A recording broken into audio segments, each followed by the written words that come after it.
நண்பர்கள் அனைவருக்கும் இனிய உற்சாகமான காலை வணக்கம். இந்த நாள் அனைவருக்கும் இனிய நாளாக அமையட்டும். உங்களுடன் நான் ஆர்ஜே சுபா ஜெயபால். இன்றைய திருக்குறள் அதிகாரம் 39 இறைமாட்சி, குறள் 385. இயற்றலும் ஈட்டலும் காத்தலும் காத்த வகுத்தலும் வல்லது அரசு.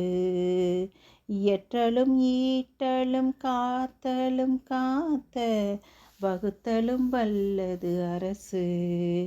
இயற்றலும் ஈட்டலும் காத்தலும் காத்த வகுத்தலும் வல்லது அரசு. இந்த குறளுடைய விளக்கம்: பொருள் வரும் வழிகளை மேன்மேலும் உருவாக்குதலும், வந்த பொருள்களை சேர்த்தலும் காத்தலும் காத்தவற்றை வகுத்து செலவு செய்தலும் வல்லவன் அரசன். நண்பர்களே, ஃப்ரெட்ரிக் த கிரேட் அப்படின்ற ஒரு ஐரோப்பாவை ஆண்டு வந்த ஒரு புகழ்பெற்ற மன்னர். இவர் தன்னோட ஆட்சி காலத்தில் நாட்டு மக்களுக்காக நல்ல திட்டங்கள் நிறைய அறிமுகப்படுத்தினார். அவற்றையெல்லாம் செயல்படுத்தி பல முயற்சிகளை மேற்கொண்டார். ஆனால் மக்களுக்கு இது எதுவுமே சரியாக போய் சேரல. இதுக்கு என்ன காரணம்னு தெரியாமலே புலம்பிகிட்டு இருந்தார். மன்னரோட இந்த வருத்தத்தை கவனித்து அவரோட அமைச்சர்களில் மூத்த அமைச்சர் மன்னா, உங்களோட வருத்தம் எனக்கு புரியுது, ஆனால் உங்கள் திட்டத்தில் எதுவுமே குறைபாடு இல்லை, அதை செயல்படுத்துகிற முறையில் தான் குறைபாடு இருக்குது அப்படின்னு சொல்கிறாரு. அது சரியாக மக்களை சென்று சேர மாட்டேங்குது அப்படின்ட்டு. அப்போ மன்னர் கேட்குறாரு, அப்படி என்ன குறைபாடு இருக்குது அப்படின்ட்டு.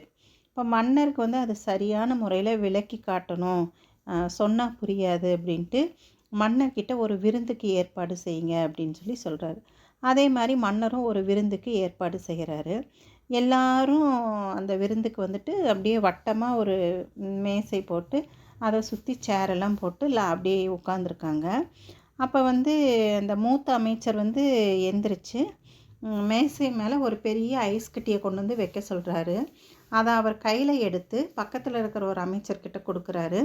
இதை நீங்கள் உங்கள் பக்கத்தில் இருக்கிறவர்கிட்ட கொடுங்க, இப்படியே அடுத்தவர்கிட்ட நீங்கள் கொடுத்துட்டு அது கடைசியாக ராஜா கிட்டே போய் சேரணும், நம்ம மன்னர்கிட்ட போய் சேரணும் அப்படிங்கிறாரு. அது மாதிரி எல்லாருமே அந்த ஐஸ் கட்டியை ஒருவர்கிட்ட இருந்து இன்னொருத்தர்கிட்ட மாற்றி கொடுக்கும்போது கடைசியாக ராஜா கையில் வரும்போது கொஞ்சோண்டு தண்ணி தான் இருக்குது.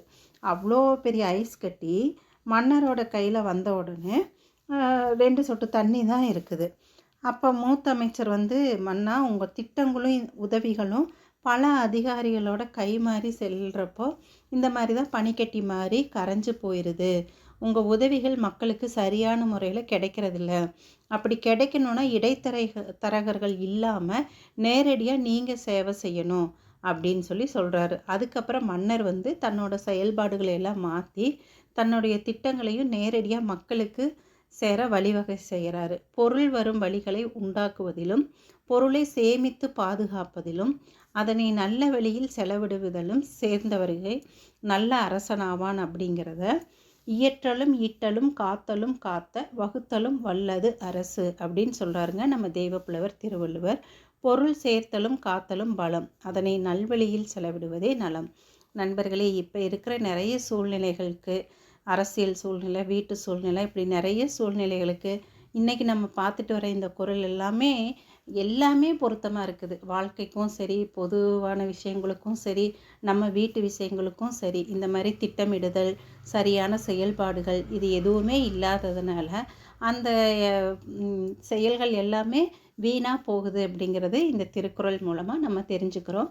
இதை நம்ம குழந்தைகளுக்கும் நம்ம இந்த குறளை சொல்லி இது மாதிரியெல்லாம் எடுத்து சொல்லும்போது அவங்களும் சரியான பாதையில் சரியான விஷயங்களை தேர்ந்தெடுப்பாங்க.